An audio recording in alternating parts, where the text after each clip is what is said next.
I'd like to consider myself like your girl next door. I come from a small town. I grew up with a loving family, but it was pretty dysfunctional in my household. My mom was like a saint, unconditional love all the time. My dad was an addict though, so I kind of had like, you know, a good parent and one not so good. I definitely picked up my first cigarette, smoked my first joint, and drank, I'd like to say at 13. I used to think that that was normal, right? Like I partied on the weekends, I still went to school, I was just doing what my friends did, and then it started to become not so normal. Life kept continuously changing, but I remained the same person. It was definitely probably in 2015 where I had known my addiction was just out of control.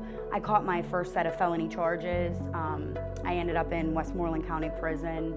I knew that I had a problem. I didn't want to live like that anymore.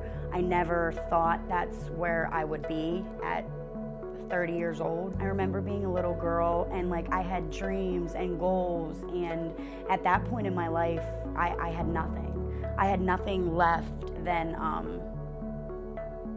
an addiction, really, that had robbed me from my life. I had a lot of consequences, and I had a lot of pain, and I had a lot of things, but in all reality, you know, I just never wanted to face my demons inside. It was when I did that treatment worked. It was when I stopped fighting myself that treatment really started to click for me. It was when I decided to surrender, that there was a bigger plan for my life, that I learned that my pain can be recycled. There was a counselor that really believed in me, and I had never believed in myself. It had been such a long time where I had no hope and no belief that like I could stop using drugs. I just didn't have that. And so through countless facilities and interacting and meeting with so many like-minded people, you know, believing in me, you know, encouraging me, giving me hope, telling me that like, you know, I'm here, I have a chance, do I want to take it or not? Life is good. My family's awesome, you know, everybody has kind of healed through my own healing.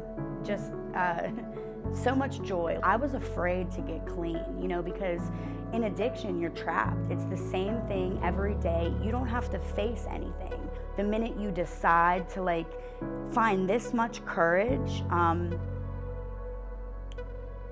I think God will place people in your life to get you to the next level of courage. And then for me, it just kept continuing. And I think that can happen for anybody the minute they choose it.